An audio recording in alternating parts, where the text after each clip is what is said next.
Hello and welcome back to one more episode of Quantum Tutorials. In the last few episodes, we have been creating a news app as a product by using the reference architecture extensions type of project in Visualizer. In the last two episodes, we have created the UI for showing the news articles as part of this app. In this episode, we will be looking at how to create the reference architecture extensions components as part of this project. That is, we will look at how to create the presentation controller, business controller and models which will be associated with this project for performing various activities as part of this project. So here is the current state of the project, wherein we have created a group called news under the forms, and we have created a form FRM articles for displaying the news articles. Corresponding to the form that we have created, under controllers, the news group has been created and the corresponding forms controller and controller action JS files are automatically created by Visualizer. Now let us look at how can we create the reference architecture extensions components. Currently, under the reference architecture extensions section, we don't have any components defined. Let's create a module for holding the presentation controller. Right click on reference architecture extensions and create a new UI module.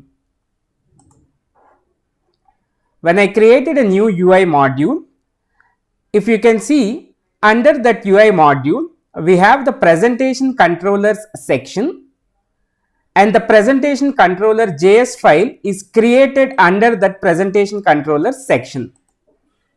This is how the base structure of the presentation controller looks like.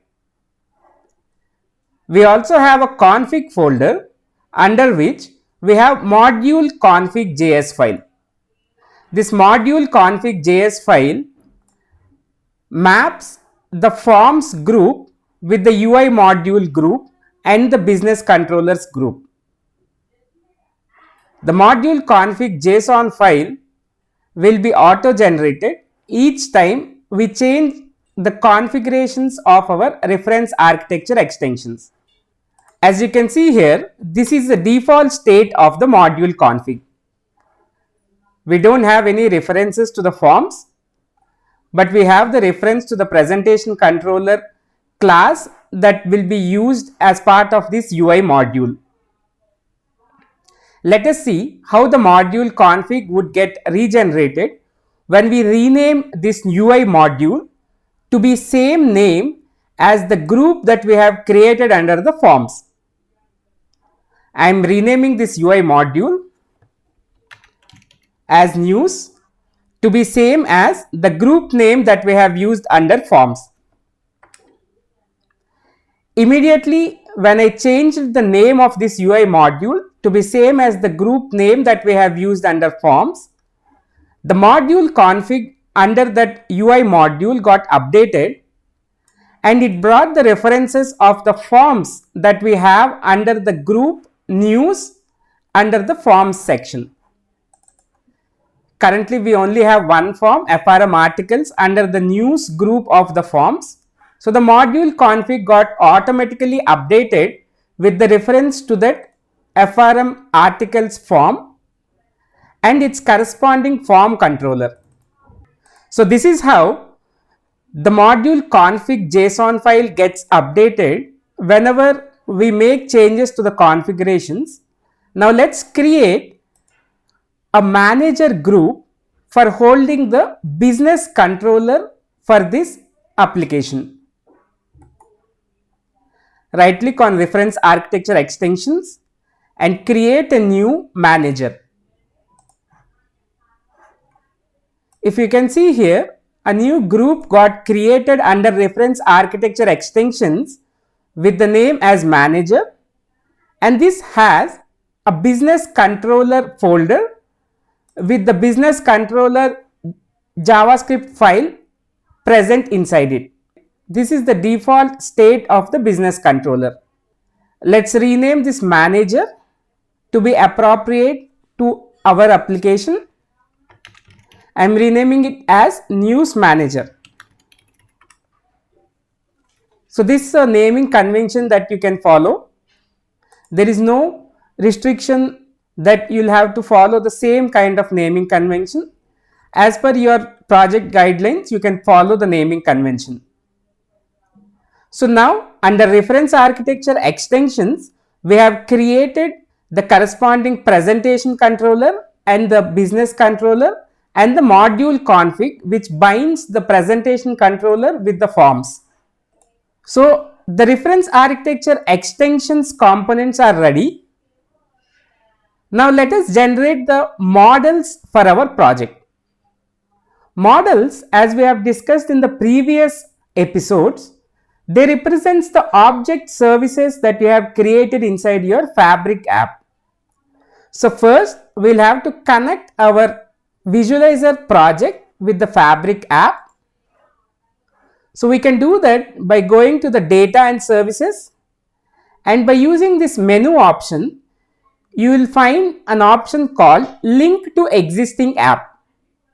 If you have already created a Fabric app which you want to link to your visualizer project, you can go to the data and services section in visualizer, and using this menu option, you can click on link to existing app and it will list down all the apps that you have inside your Fabric.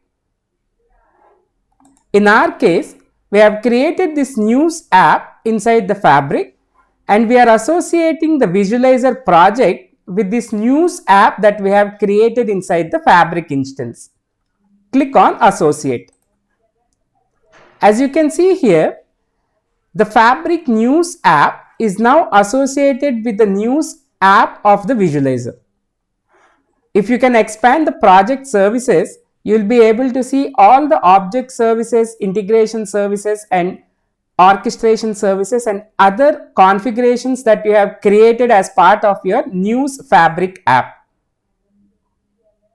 Now that you have linked your Fabric app to the visualizer app, we can go to this menu option under data and services and be using this generate object model.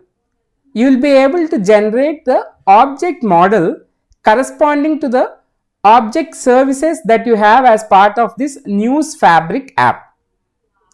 Click on generate object model.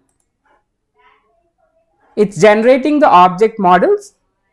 So now in the folder structure, in the projects folder structure, you will be able to see a new section called models just above the reference architecture extensions. If we expand these models, you will be able to see the repo manager config and all the files are generated corresponding to the object services that you have as part of your Fabric app.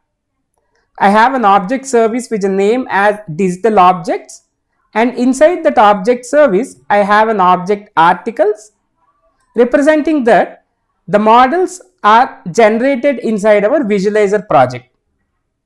So from our business controller, we will be making use of these generated models to interact with the Fabric layer.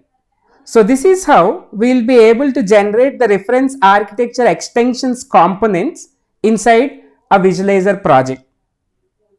In another episode, we will be looking at what is the implementation that we want to do as part of the form controllers, presentation controllers and business controllers associated with this project. Thank you.